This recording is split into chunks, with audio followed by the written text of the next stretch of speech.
Hello friends, मैं doctor Suman Kumari, lecturer physics, government polytechnic Mirzapur. आज फिर से आपका अपने चैनल एप्टीट्यूड क्रिएशंस में जुड़ने के लिए बहुत बहुत स्वागत एवं अभिनंदन करती हूँ। आज हम अपने वेव मोशन पार्ट 11 टॉपिक के अंतर्गत बात करने वाले हैं अल्ट्रासोनिक्स की प्रॉपर्टीज़ और प्रोडक्शन के बारे में। ओके, तो इस टॉपिक को ध्यानपूर्वक और अच्छे से समझने के लिए कृपया वीडियो को अंत तक ध्यानपूर्वक देखें, सुनें और समझें। ओके फ्रेंड्स, तो चलिए वीडियो शुरू करते हैं। Let's start introduction. Okay, human ear can hear the sound waves having frequencies in between 20 Hz to 20 kHz. These are called the audible frequencies. हमारा कान 20 Hz से 20 kHz फ्रिक्वेंसी को ही सुन सकता है, इन्हें हम ऑडिबल फ्रिक्वेंसीज़ कहते हैं। अब इंफ्रासोनिक वेव्स क्या होती हैं? इंफ्रासोनिक वेव्स वो हैं जिनकी फ्रिक्वेंसी 20 Hz से कम होती है। इसी प्रकार जो अल्ट्रासोनिक वेव्स हैं, अल्ट्रासोनिक वेव्स या अल्ट्रासाउंड वो वेव्स हैं जिनकी फ्रिक्वेंसी 20 kHz से ज़्यादा होती है। तो these waves are the sound waves with frequencies higher than the upper audible 20 kHz limit of human hearing. Ultrasound device operate with frequencies from 20 kHz to up to several gigahertz. Okay friends, अब हम जानेंगे ultrasonics की properties के बारे में। इनकी properties क्या क्या होती है? Okay, the ultrasonic waves are longitudinal waves and they have high frequency and high energy. ये अनुदैर्ध्य तरंगे हैं और इनकी फ्रीक्वेंसी और एनर्जी जो है वो बहुत ज़्यादा होती है। These waves produce negligible diffraction effects because of their small wavelength. Wavelength कम होने की वजह से ये negligible diffraction effect produce करती हैं। Now, ultrasonic wave travels longer distance without any loss of energy. ये लंबी लंबी दूरियां बिना एनर्जी लॉस के ट्रैवल कर सकती हैं। The speed of propagation of these waves increases with the frequency of the waves. Now, at room temperature, ultrasonic welding is possible. Means जब कभी भी मेटल्स को या अदर मटेरियल्स को अल्ट्रासोनिक वेव्स के साथ एक्सपोज किया जाता है, तो चूँकि अल्ट्रासोनिक वेव्स की एनर्जी बहुत ज़्यादा होती है, इसलिए मटेरियल के मॉलिक्यूल्स बहुत ही हाई एम्पलीट्यूड से वाइब्रेट करने लगते हैं, जिसकी वजह से टेम्परेचर बढ़ जाता है और मटेरियल जो होते हैं आपस में फ्यूज्ड हो जाते हैं, आपस में जुड़ जाते हैं। Okay, next is the ultrasonic waves produce acoustic diffraction in liquids में ये एकॉस्टिक डिफ्रैक्शन प्रोड्यूस करती हैं। Now ultrasonic wave can not travel through the vacuum. निर्वात में ये संचरित नहीं हो सकती हैं। These waves travel with the speed of sound in a given medium. These waves require material medium for its propagation. इनके संचित होने के लिए माध्यम की आवश्यकता जरूरी है। Now, the ultrasonic waves can produce vibrations in low viscosity liquid. कम श्यान द्रवों में ये वाइब्रेशन प्रोड्यूस कर सकती हैं। These waves can produce heat effect that passes through the medium. Because of that, they are able to drill and cut the thin metals. जिनकी वजह से ये metals को ड्रिल भी कर सकती हैं और उन्हें कट भी कर सकती हैं। Okay friends, now the ultrasonic waves obey refraction and absorption properties similar to the sound waves. Sound wave की तरह अल्ट्रासोनिक वेव भी परावर्तन, अपवर्तन और अवशोषण की प्रॉपर्टीज़ को फॉलो करती हैं।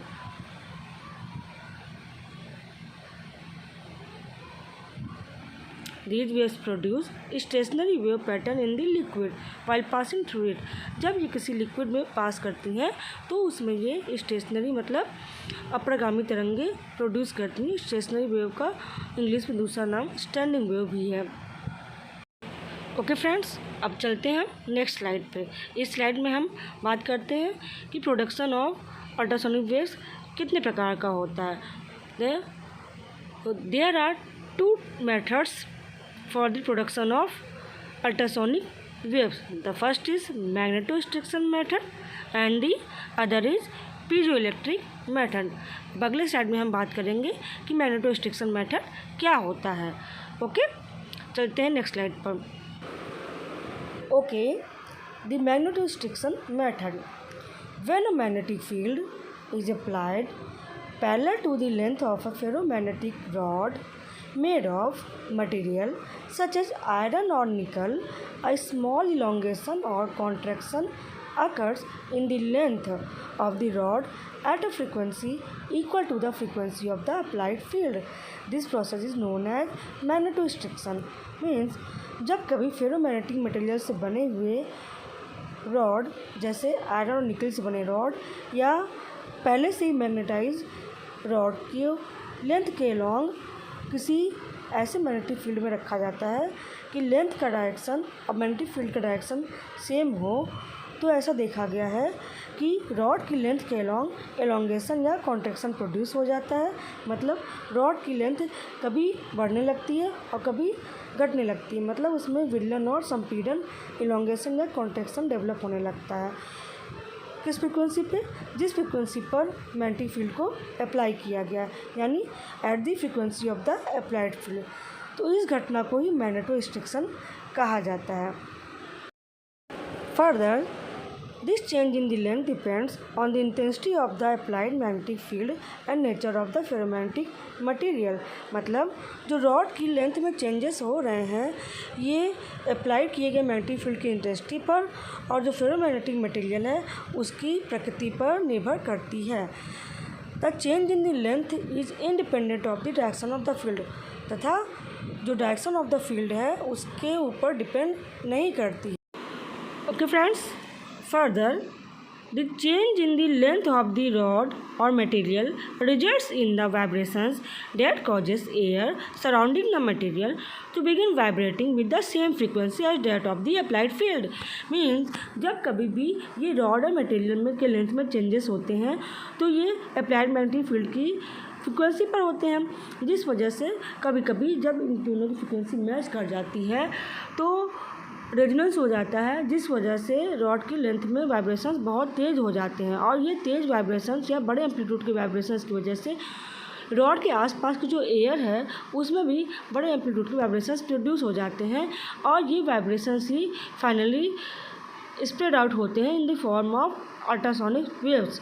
Okay, these vibration then spread out in the form of the ultrasonic waves. इस प्रकार अल्ट्रासोनिक वेव्स मैग्नेटोस्ट्रिक्शन मेथड से प्रोड्यूस हो जाते हैं. ओके, अब इसके लिए क्या सर्किटरी है, क्या सर्किट डायग्राम है, किस प्रकार से हम ये प्रोसीजर अप्लाई करेंगे, इसके लिए हम नेक्स्ट स्लाइड में सर्किट डायग्राम को यूज करते हुए बात करेंगे. ओके,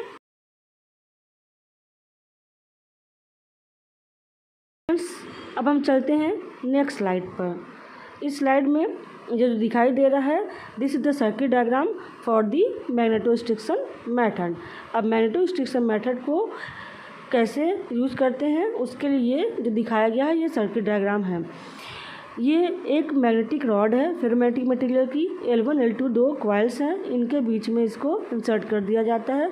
जब कभी भी L1 L2 के बीच में मैग्नेटिक फील्ड प्रोड्यूस होती है तो उस मैग्नेटिक फील्ड की वजह से L1 और L2 उसकी वजह से जो फेरोमैग्नेटिक रॉड है इसकी लेंथ में भी चेंजेस, इलोंगेशन या कॉन्ट्रैक्शन स्टार्ट हो जाता है जो कि अल्ट्रासोनिक वेव्स को प्रोड्यूस करता है. अब ये सर्किट में जैसे ही बैटरी को ऑन करते हैं NPN ट्रांजिस्टर एक्टिव हो जाता है और इसके कलेक्टर से कलेक्टर करंट इस LC ऑसिलेटर में फ्लो करने लगती है. जब ये करंट L1 के थ्रू जाती है तो L1 के अंदर कॉइल में करंट इंक्रीज़ करने लगती है. इस इंक्रीज़ की वजह से इसमें क्या होता है कि लेंजेस लॉ कहता है कि जब इसमें करंट इंक्रीज़ करेगी तो वो उसके इंक्रीज़ होने का विरोध करेगा और जब करंट डिक्रीज़ करने लगेगी तो उसके डिक्रीज़ होने का विरोध करेगा. इस वजह से क्या होता है इसमें वेरिएबल मैग्नेटिक फील्ड भी प्रोड्यूस हो जाता है और जिस कारण से मैग्नेटिक फील्ड प्रोड्यूस होने की वजह से मैग्नेटिक फील्ड वेरिएबल होने की वजह से ये रॉड की लेंथ में भी चेंजेस होने लगते हैं. कभी ये रॉड जो होती है इलोंगेट करती है और कभी ये रॉड कॉन्ट्रैक्ट करने लगती है, जिससे इसमें वाइब्रेशन सेट हो जाते हैं। अब ये वाइब्रेशन जो सेट हुए हैं उनको हमें उसकी फ्रीक्वेंसी इस प्रकार एडजस्ट करना होता है कि उसकी फ्रीक्वेंसी इस LC ऑसिलेटर के सर्किट से मैच कर जाए। अब इस LC ऑसिलेटर में C1 जो है वेरिएबल कैपेसिटर है। ये वेरिएबल कैपेसिटर की वैल्यू को इस प्रकार सेट करते हैं कि LC ऑसिलेटर की फ्रीक्वेंसी रॉड की वाइब्रेशंस जो है उसकी फ्रीक्वेंसी से मैच कर जाए। जब वाइब्रेशंस मैच कर जाते हैं तो उसकी वजह से क्या होता है, रॉड और बड़े एम्पलीट्यूड से ऑसिलेशन करने लगता है, क्योंकि रेजोनेंस प्रोड्यूस हो जाता है। इस रेजोनेंस की वजह से जब रॉड और बड़े आयाम या एम्पलीट्यूड से ऑसिलेशन करता है तो उसका परिणाम क्या होता है, उसके परिणाम की वजह से उसके आसपास की जो एयर होती है वो भी बड़े एम्पलीट्यूड से ऑसिलेशन करने लगती है, और इसका परिणाम होता है कि अल्ट्रासोनिक वेव्स प्रोड्यूस हो जाती हैं। Further the frequency of the oscillatory circuit is adjusted by the condenser C, and then when this frequency is equal to the frequency of the vibrating rod, resonance occurs. At the resonance, the rod vibrates longitudinally with larger amplitude, producing ultrasonic waves of high frequency along both the ends of the rod. Frequency और जो frequency होती है resonance frequency, उसके लिए क्या होता है, the frequency of the ultrasonic wave is twice to that of the alternating current. This produces ultrasonic waves of frequency 300 kHz. अब इस रेजोनेंस फ्रीक्वेंसी के लिए जो इक्वेशन होती है, मतलब वो कैसे फाइंड आउट की जाती है, वो फाइंड आउट की जाती है कि frequency of oscillatory circuit या at resonance frequency the frequency of the oscillatory circuit is equal to frequency of the vibrating rod. Formula क्या होगा, 1/2 पाई अंडर रूट LC, ये किसकी फ्रीक्वेंसी है, frequency of the oscillatory circuit is equal to 1/2L under root E/ρ, ये क्या है, ये frequency of the vibrating rod है। अब इसमें सिम्बल्स क्या क्या रिप्रेजेंट करते हैं, इसमें जो सिम्बल्स रिप्रेजेंट करते हैं वो हैं L क्या है, the length of the rod, E the Young modulus of the material of the rod, ρ is the density of the material of the rod. Okay, इस प्रकार से मैग्नेटो रिस्ट्रिक्शन मेथड को यूज करके अल्ट्रासोनिक वेव्स को produce किया जाता है। अब हम नेक्स्ट स्लाइड में बात करते हैं पीजो इलेक्ट्रिक मेथड की, कि पीजो इलेक्ट्रिक मेथड को यूज करके किस प्रकार से अल्ट्रासोनिक वेव्स को प्रोड्यूस किया जाता है। ओके, इसके लिए पहले हम जान लेते हैं कि पीजो इलेक्ट्रिक इफेक्ट होता क्या है। Now when a crystal like calcite or quartz undergoes mechanical deformation or pressure, मतलब जब कभी भी कैल्साइट क्वार्ट्ज टाइप के क्रिस्टल को मैकेनिकल डिफॉर्मेशन से गुजारा जाता है, यानी उसके आकार में परिवर्तन किया जाता है या उस पर प्रेशर अप्लाई किया जाता है, कैसे, उसके मैकेनिकल एक्सिस के अलॉन्ग प्रेशर लगाकर, okay, along the mechanical axis, then electrical potential difference is produced along the electrical axis perpendicular to the mechanical axis. तो उसका रिजल्ट ये होता है कि जब कभी भी कैल्साइट क्वार्ट्ज को प्रेशराइज किया जाता है अलॉन्ग द मैकेनिकल एक्सिस, तो उसकी इलेक्ट्रिकल एक्सिस जो कि मैकेनिकल एक्सिस के परपेंडिकुलर होती है, उसके अपोजिट फेसेस पर, उसके अपोजिट डायरेक्शन पे अपोजिट पोलैरिटी के चार्जेस प्रोड्यूस हो जाते हैं, जिसकी वजह से पोटेंशियल डिफरेंस प्रोड्यूस हो जाता है। इसी फिनोमिना को हम पीजो इलेक्ट्रिक इफेक्ट कहते हैं। ओके, इसको हम इस प्रकार से इस पिक्चर में समझ सकते हैं। जैसा कि आप इस पिक्चर में देख रहे हैं कि ये जो है ये क्वार्ट्ज क्रिस्टल है। इस क्वार्ट्ज क्रिस्टल में दो तरह की एक्सिस है, एक है हॉरिजॉन्टल एक्सिस, एक है वर्टिकल एक्सिस। तो ये जो हॉरिजॉन्टल एक्सिस है ये मैकेनिकल एक्सिस कहलाती है, और जो वर्टिकल एक्सिस है ये इलेक्ट्रिकल एक्सिस कहलाती है। अब इस हॉरिजॉन्टल एक्सिस के अलॉन्ग कंप्रेशन अप्लाई करते हैं, तो कंप्रेशन अप्लाई करने की वजह से रॉड में, मतलब क्रिस्टल में, कभी इलोंगेशन और कभी कॉन्ट्रैक्शन डेवलप हो जाता है, जिसकी वजह से जब ऐसा होता है तो इसके अपोजिट फेसेस पे आप देख रहे हैं कि प्लस और माइनस पोलैरिटी के चार्जेस स्टोर हो गए हैं या प्रोड्यूस हो गए हैं, जिसकी वजह से क्या है, इन फेसेस पर पोटेंशियल डिफरेंस प्रोड्यूस हो गया है। तो यही है पीजोइलेक्ट्रिक इफेक्ट। अब इसका उल्टा भी सही होता है। उल्टा का मतलब कि अपोजिट फेसेस पे पहले पोटेंशियल डिफरेंस प्रोड्यूस किया जाए तो मैकेनिकल एक्सिस के अलोंग क्या होता है, डिफॉर्मेशन प्रोड्यूस हो जाता है, कंप्रेशन और इलोंगेशन प्रोड्यूस हो जाता है क्रिस्टल के, जिसकी वजह से उसके आसपास का जो एयर है उसमें भी वाइब्रेशंस प्रोड्यूस हो जाते हैं कंप्रेशन और इलोंगेशन की वजह से।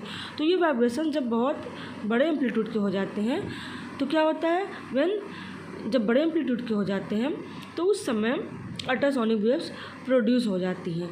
अब इनके प्रोड्यूस होने की कुछ सर्टेन कंडीशंस है। कंडीशन क्या होनी चाहिए, कंडीशन ये है कि ये वेव्स तभी प्रोड्यूस होंगी when the frequency of the crystal, when the vibration frequency of the crystal is equal to the natural frequency of the crystal, then it vibrates with larger amplitude producing ultrasonics। मतलब जब कभी भी frequency of the crystal यानी crystal की frequency और उसकी natural frequency match कर जाती है तो क्रिस्टल बहुत ही लार्ज एम्पलीट्यूड से वाइब्रेट करने लगता है, जिसकी वजह से क्या होता है, अल्ट्रासोनिक वेव्स प्रोड्यूस हो जाती हैं। और हमें यही चाहिए था। तो इस प्रकार से पीजोइलेक्ट्रिक इफेक्ट के उल्टे मेथड को यानी उसके रेसिप्रोकल को यूज करके अल्ट्रासोनिक वेव्स को प्रोड्यूस किया जाता है। मतलब उसके इलेक्ट्रिकल एक्सिस के अलॉन्ग पोटेंशियल डिफरेंस प्रोड्यूस किया जाता है, जिससे कि मैकेनिकल एक्सिस के अलॉन्ग वाइब्रेशंस प्रोड्यूस होते हैं और अल्ट्रासोनिक वेव्स प्रोड्यूस हो जाती हैं। ओके, अब नेक्स्ट स्लाइड पे चलते हैं। इस स्लाइड में हम बात करते हैं कि क्या सर्किट डायग्राम है और कैसे क्या यूज करके हम क्वार्ट्ज क्रिस्टल में मैकेनिकल डिफॉर्मेशन प्रोड्यूस करते हैं। तो इसके लिए सर्किट यूज करते हैं। इस सर्किट में आप ये जो LC है, ये LC कपल्ड ऑसिलेटर है और NPN टाइप का ट्रांजिस्टर यूज किया गया है ये पूरा। तो इस सर्किट में क्वार्ट्ज क्रिस्टल क्यू में वाइब्रेशन कैसे प्रोड्यूस होंगे इसकी हम बात करेंगे। तो पहले चलते हैं इस पूरे सर्किट को समझ लेते हैं।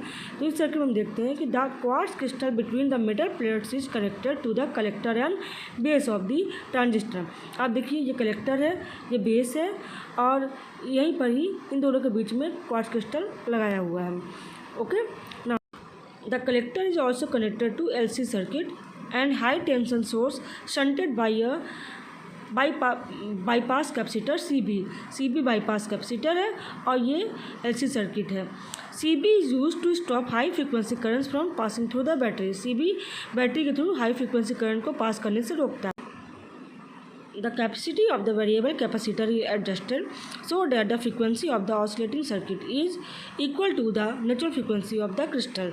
C की वैल्यू इस प्रकार से एडजस्ट की जाती है कि ऑसिलेटिंग सर्किट की फ्रीक्वेंसी क्वार्ट्ज क्रिस्टल की फ्रीक्वेंसी से मैच कर जाए या इसके बराबर हो जाए। जब ऐसा होगा तभी अल्ट्रासोनिक वेव्स प्रोड्यूस हो पाएंगी, क्योंकि तभी इसमें वाइब्रेशंस होगा। RG इज़ प्रोवाइडेड, ये RG है, provided necessary biasing for the base emitter circuit. तो RG बेस और इमिटर सर्किट, ये बेस है ये इमिटर है, इनके बीच में नेसेसरी बायसिंग प्रोड्यूस करता है। तो इस प्रकार से इस सर्किट को यूज करके हम अल्ट्रासोनिक वेव्स प्रोड्यूस कर लेते हैं।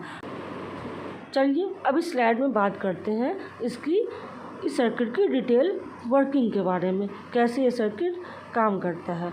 Okay, now when the circuit starts functioning slowly, an alternative potential difference is built across the quartz crystal which sets the crystal into vibration।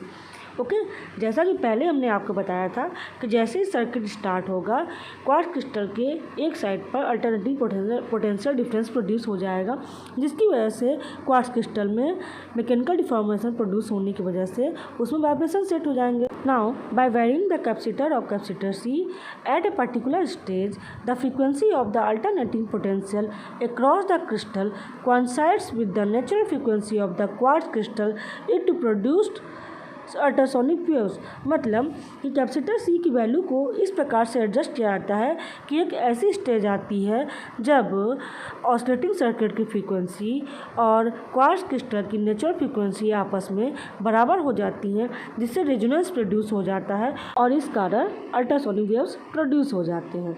This stage is indicated by millimetre by showing maximum current. The natural frequency of quartz crystal of thickness T is given by F equal to n/2t √ y by rho, where y is the Young's modulus and rho is the density of the crystal. Okay, ये वो frequency है, natural frequency of the crystal है, जहाँ पर y young modulus मतलब young प्रत्यास्थता गुणांक है, raw material का घनत्व है। ओके फ्रेंड्स, आशा करते हैं कि आप सबको वीडियो समझ में आई होगी, लेक्चर अच्छा लगा होगा, समझ में आया होगा। सभी लोग प्लीज़ लाइक करें, शेयर करें, सब्सक्राइब करें और बेल आइकन दबाना बिल्कुल भी ना भूलें। Thanks all the viewers for watching till and. अब मिलेंगे अगले वीडियो में। अगले वीडियो में हम अल्ट्रासोनिक वेव्स के डिटेक्शन और उसके एप्लीकेशंस के बारे में बात करेंगे। इसलिए अगले वीडियो के बारे में लिंक पाने के लिए, नोटिफिकेशन पाने के लिए प्लीज़ सब्सक्राइब करके बेल आइकन को दबाना बिल्कुल मत भूलिएगा। ओके फ्रेंड्स, थैंक यू, नमस्कार, बाय बाय।